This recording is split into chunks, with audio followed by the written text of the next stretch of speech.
আজকে গিয়েছিলাম ঢাকা পার্শ্ববর্তী এক শান্ত সুন্দর উপজেলা যার নাম লৌহজং।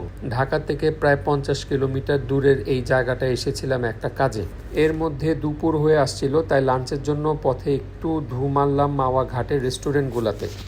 তো দুপুরে খাবারের জন্য চলে এসেছি ইলিশ বাড়ির রেস্টুরেন্টে। যেহেতু সপ্তাহের মাঝখানে উইকডে, তাও আবার দুপুরের সময়, তাই জায়গাটা একটু অন্যরকম লাগছিল। হয়তো উইকডে বলেই এমনটা, এই সময় মানুষের ভিড় না থাকাটাই স্বাভাবিক। মনের মধ্যে একটা ছোট্ট ইচ্ছা ছিল যে আজকে নদীর একদম টাটকা পাঙ্গাস মাছ খাবো।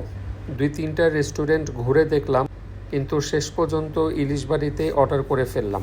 তবে একটা ছোট্ট আক্ষেপ থেকে গেল, ইচ্ছা ছিল পাঙ্গাসের কারি খাবো, কিন্তু সময়টা একটু অড হওয়াতে কারি পাওয়া গেল না, তাই শেষ পর্যন্ত ফ্রাই নিতে হলো। আর নিয়েছিলাম ঘন ডাল, সাদা ভাত আর 2 রকমের ভর্তা, একটা চীনাবাদামের ভর্তা আর একটা টাকি মাছের ভর্তা। মাছটা অর্ডার করার সময় আমি বলেছিলাম যে মাছটা একটু লাইট করে ভাজতে, কিন্তু পরবর্তীতে দেখি আমার ওই কথা হয়তো হারিয়ে গেছে। তো মাছটা অনেক বেশি ডিপ ফ্রাই করে ফেলেছিল। তো যাই হোক, খেয়ে দেখি কেমন। বিসমিল্লাহ। একটা কথা স্বীকার করতেই হবে, মাছটা সত্যি দারুণ ফ্রেশ ছিল। প্রথম কামড় দিতেই বুঝে গিয়েছিলাম এটা সেই আসল নদীর পাঙ্গাস। ভর্তাগুলোও ছিল বেশ ভালো। তবে এরপর আসলে পাঙ্গাসের কারি খাবো। দুপুরের সময় লোকজন কম, ওনারা বলল কারি করতে প্রায় 40 মিনিট সময় দিতে হবে।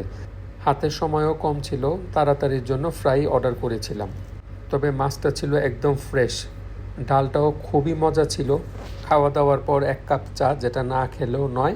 টোটাল বিল এসেছিল 470 টাকা। প্রাইসগুলো এখানে দেওয়া আছে। ওকে, বাই, টেক কেয়ার, টাটা।